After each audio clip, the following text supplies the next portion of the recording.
Hey there, students, and welcome to Lecture 2.3. And what we're focusing on is China mid-19th century. And in the wake of the Opium War, in the wake of the Treaty of Nanking, China is primed to transform itself.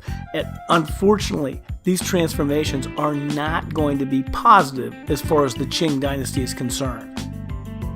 The only way to describe China in 1850 is a nation that has lost its confidence. Understand that China looked at the rest of the world as barbarians. They shun the Industrial Revolution. They shun Western products. And yet when they got into a war with Britain, they got obliterated. So China is having a crisis of confidence. And this crisis of confidence is going to lead to the most destructive civil war that you have never heard of. So to set this up, you watched the video on Chinese geography. And you saw that there was lots of diversity in China, not just in terms of geographic features and climate, but in terms of ethnic groups. I'm going to focus on a small ethnic group in northern China called the Jaquez. The Jaquez are really bizarre because they speak lots of different Chinese languages, but they're like nomads inside the country of China itself. They move from place to place, they work temporarily, then they pull up stakes and move somewhere else. So right around mid-19th century, a large migration of Jaquez took place from the northern part of the country to the southern part of the country, and this migration, as you will learn, becomes very significant. So this next topic is very bizarre, to say the least. It is footbinding. Footbinding is hard for me to even fathom because my feet are pretty sensitive. But what happened in China is they would take young girls whose feet were very pliable and literally fold them in half upon themselves. And they did this for two reasons. Number one, they thought it looked really cool. They thought it looked awesome to have women with tiny feet. They were called lotus feet. How creepy is that? But there was something else, and you guys are old enough to realize that there are sexual proclivities around the world, and one of them is a foot fetish. It's like the entire nation of China had a foot fetish. But one group who thought that foot binding was absolutely disgusting and wrong were the Jaquez. And their animosity towards foot binding, believe it or not, is going to be a major motivator in this upcoming bloodbath. I'm going to begin my discussion of the Taiping Rebellion in China by comparing it to the American Civil War, which took place roughly at the same time. Now, the American Civil War was the most violent conflict in American history. 700,000 soldiers lost their lives. In comparison to Vietnam, where 60,000 soldiers lost their lives, the American Civil War was obviously much more catastrophic, because both sides were Americans, obviously. But still, that's a lot of people in 4 years. The Taiping Rebellion was longer, I grant you that. It's a 14-year time period.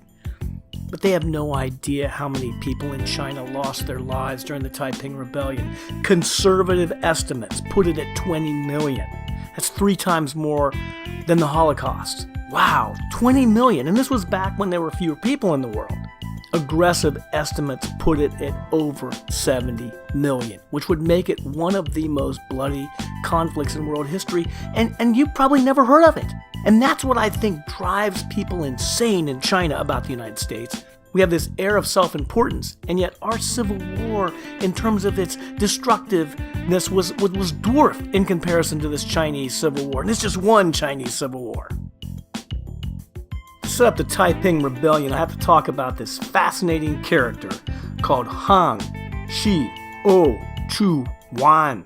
Now, he's a Hakka, and he migrated south like other Hakkas and was hanging out in the port city of Canton when he became obsessed with becoming a government official. But he had zero success passing the civil service exam and became embittered. He came to the conclusion that the Qing dynasty was literally barring him personally from entrance into a better life. Now, roughly at this time, he started hanging out with Christian missionaries in the foreign quarters of Canton.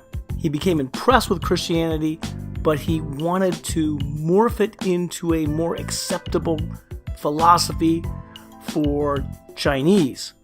And so he came up with this idea that he was, in fact, the brother of Jesus Christ. And he created an organization called the Heavenly Kingdom of Peace. And this Heavenly Kingdom of Peace had two objectives. Number one, drive out the foreign Manchus, which really appealed to many patriotic Chinese, but also appealed to poor Chinese because he was a member of the lower class, so they liked that.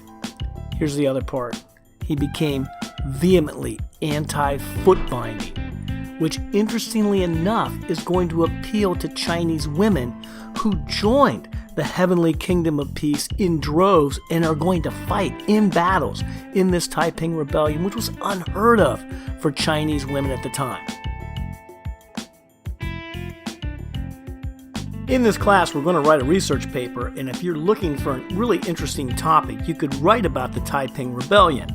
I'm not going to get into the strategy and how the war was prosecuted. What I am going to say is this. This was a long war. It was 14 years. And the Taiping grabbed a hold of the city of Nanjing, and the Qing could not dislodge them from this city, and it took them 14 years to do it. And this whole conflict demonstrates the incredible weakness of the Qing dynasty. It is being undermined not just by foreigners, but also by domestic enemies. Now, some of you really smart kids might be wondering, well, didn't this Taiping Rebellion create an opportunity for imperialists in Europe? The answer is yes. The British and the French had no affection toward the Qing dynasty. As a matter of fact, they would love to see it fall. So they were encouraged by the Taiping Rebellion. However, when they got to know the Taipings and how bizarre their brand of Christianity truly was, they decided to take a hands-off attitude and just let the Chinese destroy one another. While the Europeans did not join forces with the Taiping, they utilized the distraction of the Taiping Rebellion to launch a Second Opium War. The British and the French launched the Arrow War from 1856 to 1860, right in the midst of the Taiping Rebellion. And of course, man, the Qing dynasty wasn't in any position to defeat them anyway. And so the British and the French absolutely obliterated the Qing once again, got even more territorial concessions, more trade concessions from the Qing dynasty.